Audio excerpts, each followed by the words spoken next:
ودابا غادي نهضروا على هذه ياسمين طز، لانني لا ارى عزا. ياسمين طز المسخ البشري التي لولا عمليه تجميل، شكرا لعمليه تجميل و50,000 كيلو مكياج كون بقات هكا مسخ بشري. ياسمين عز او ياسمين طز تربيه بيوت الراقصات تطاولت على الحارس المغربي ياسين بونو وعلى الشعب المغربي كافه، ليس الحارس فقط، الشعب المغربي. سؤال ياسمين طز، ياسين بونو دخل مرماه جولين مرماه، لكن انت كم جول دخل فيك لتتحولي من المسخ البشري الى هذه الصوره الحديثه؟ كم جول؟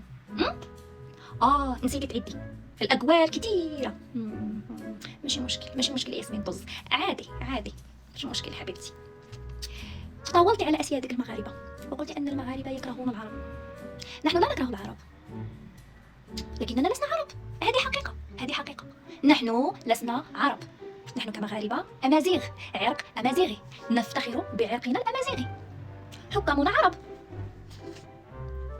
ونحن نحب ملكنا، هو عربي من سلاله شريفه من اهل البيت، نحترمه ونحبه، انه ابو الروح للمغاربه.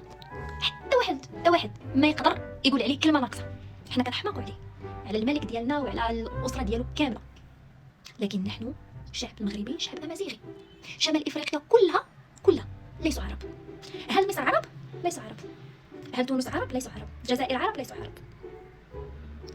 ياسمين طز، شفتي انه قبل لا تمسكي الميكروفون وتقعدي تقولي الصوت شوي طويل الفرعون، كان الأحرى والأولى أن تدرسي جيدا وتبحثي في تاريخك، تاريخ بلدك، وتعرفي أصلك. نحن في المغرب نعرف أصولنا جيدا، نعرف آبائنا، نعرف أجدادنا، نعرف عرقنا ونعتز به. لكن أنت هل تعرفين أصلك؟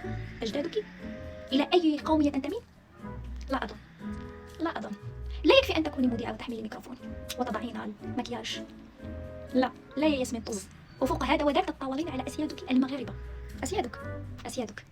نحن هنا نقف شوكة لك ولأمثالك ولأبناء سلالتك وكل الضفادع إفريقيا.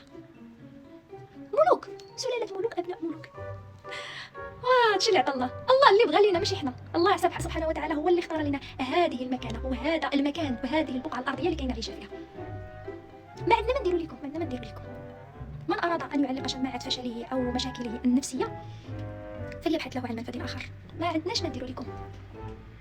لا، والغريب في الأمر والخطير في الأمر أن هذا الكلام المسيء إلى الحارس المغربي ياسين بونو والشعب المغربي كان على قناة الMBC.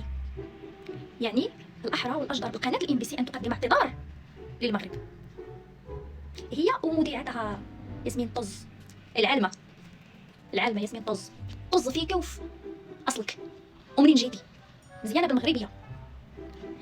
المش إلا ما لحقش اللحم تيكون خانز. هي هذه ديالكم، راه كثرتوا علينا وبسلتوا حتى في القياس، بسلتوا حماضيط، غير اللي جيتي يحل علينا كابينتو.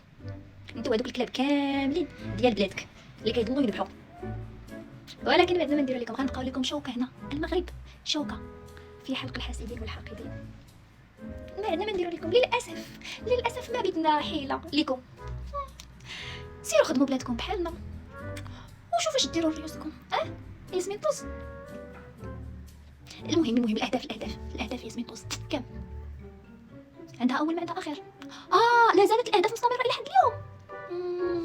اوكي، ماشي مشكل.